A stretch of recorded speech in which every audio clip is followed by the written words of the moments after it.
Hello guys, welcome to my YouTube channel Medi Maths. तो देखो, आज हम बात करने वाले हैं जो उसका अगला चैप्टर है, जिसको बोलते हैं ग्रामीण विकास। देखो, जिसने ना इसका जो पिछला चैप्टर पढ़ा है या नहीं पढ़ा है उससे कुछ मतलब ही नहीं है, क्योंकि ये पूरा चैप्टर सबसे ज्यादा अलग है। ठीक है, तो शुरू करते हैं भाई। ग्रामीण विकास क्या होता है? ग्रामीण विकास का मतलब है जो भी कुछ ऐसे एरिया है जो सामाजिक और आर्थिक रूप से काफी ज्यादा पिछड़े हुए हैं। ठीक है, हम उसी को उस एरिया को ग्रामीण बोलते हैं। ठीक, और जब ग्रामीण विकास की बात करें, देखो अभी जो मैंने समझाया ग्रामीण क्या होता है। ग्रामीण का मतलब है कुछ ऐसे एरिया जो आर्थिक और सामाजिक रूप से पीछे हैं। लेकिन ग्रामीण विकास की बात करें, इसका मतलब है जो भी ग्रामीण क्षेत्र है, जो गांव के जो क्षेत्र है, उन सबका सामाजिक और आर्थिक रूप से समृद्धि करना, हम उसे क्या बोलते हैं? ग्रामीण विकास कहते हैं। लेकिन इनके सामने समस्या क्या है, चुनौतियां इस प्रकार है। ठीक है, इसको ग्रामीण साख की चुनौती और ग्रामीण विपणन की चुनौती। देखो क्या होता है कि अगर ना बहुत आसान सी भाषा बोली जाए, कोई सा भी गाँव है, ठीक है, तो इस गांव की सबसे बड़ी समस्या क्या है? यहाँ पे लोगों को ना किसी भी काम को करने के लिए लोन बहुत मुश्किल से मिलता है। जो लोन मान लो मिलता ही नहीं एक तरीके से। ठीक है, और फिर अगर ऐसे ही दूसरी बात करें कि जो इन्होंने सामान की पैदावार कर ली है, ठीक, उसको अगर हम मार्केट में बेचने आते हैं तो काफी कम कीमत मिलती है। ठीक है, ये मेरे पास दूसरी समस्या है। अब सुनो, अगली पॉइंट की बात करते हैं, ग्रामीण विकास की चुनौतियां। ठीक है, ये इसको बोलते हैं साख की चुनौती क्या क्या है। पहले बोलते हैं अल्पकालीन साख। पहले हमें साख के बारे में समझना है कि साख क्या होता है। साख का मतलब है एक तरीके से लोन। ठीक, तो पहले समझना है अल्पकालीन साख क्या होता है।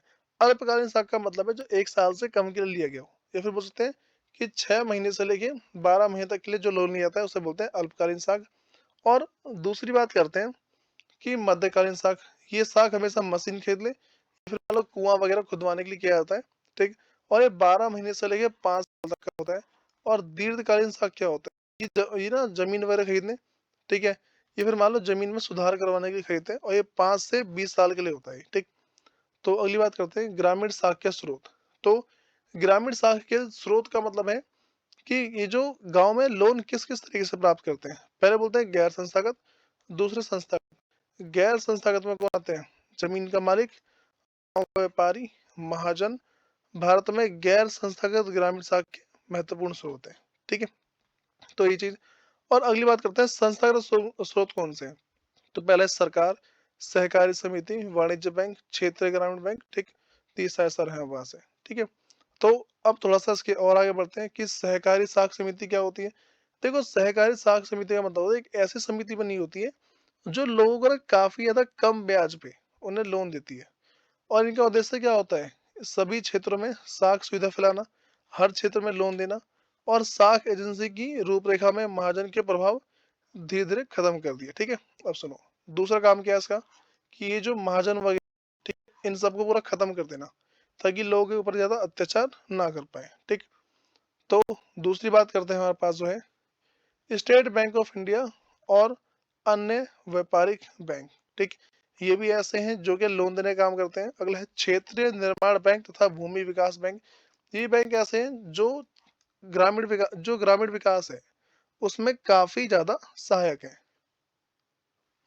अगली बात करते हैं कृषि विपणन की चुनौती। ठीक है, एक गांव है, उस गांव में क्या होता है, हमेशा हम फसल तो उगा रहे हैं लेकिन फसल की इतनी कीमत ही नहीं मिल रही है कि हम उसको बेचें।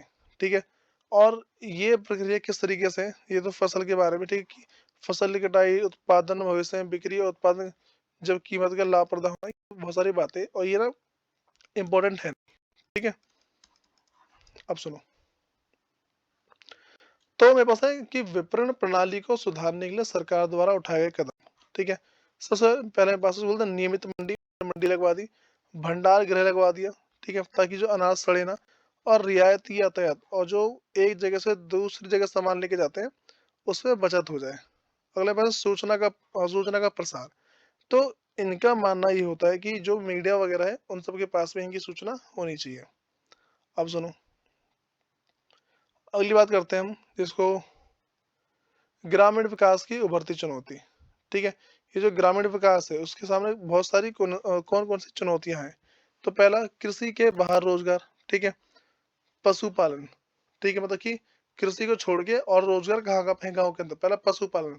ठीक है, यहाँ पे लोग इसमें भेड़, बकरी, और फिर मान लो कि जो भी है भैंसा वगैरह, ये सारा सारा पालते हैं। ठीक है, और दूसरी बात करें मत्स्य पालन, इसमें क्या होता है कि जो भी समुद्री मान लो जीव होते हैं, ठीक है? जो मत्स्य पालन है इसमें क्या होता है समुद्री जीव का व्यापार किया जाता है। तीसरा मतलब बागवानी, इसमें एक बाग होता है और लोग उसमें फल फ्रूट वगैरह उगाते हैं। और अगली बात करें जैविक कृषि, ठीक है? जैविक कृषि ये थोड़ा-सा इम्पोर्टेंट टॉपिक है, ठीक? तो इसको समझना काफ़ी ज़रूरी है। जैविक कृषि का मतलब एक ऐसा तरीका होता है जहाँ पर जो इंसान देखो, कह रहे कि जैविक कृषि वह पद्धति है जो खेती के लिए जैविक आदतों के प्रयोग पर निर्भर करती है। मतलब कि जो भी इंसान के द्वारा वेस्ट किया गया सड़ी हुई सब्जी, ठीक? ये मान लो फल के टुकड़े, इन सब से जो बनाया जाता है उसी को हम बोलते हैं कंपोस्ट, और उस कंपोस्ट से जो करते हैं हम उसी को बोलते हैं जैविक कृषि, ठीक? अब सुनो, अगली बात करते हैं जैविक कृषि क्यों? ताकि पर्यावरण बच सके और जो मृदा है, जो हमारी धरती की जो मिट्टी है वो खराब ना हो, ठीक है? ये सारा सार है। अब सुनो, देखो तुम्हें ना इस पूरे चैप्टर में समझना क्या-क्या था कि छोटी-मोटी 2-3 बातें, ठीक? अगर तुम उनको कवर कर लेते हो तो ज़्यादा अच्छा समझ पाओगे इसको। फिर मिलते हैं इसकी नेक्स्ट वीडियो में। धन्यवाद।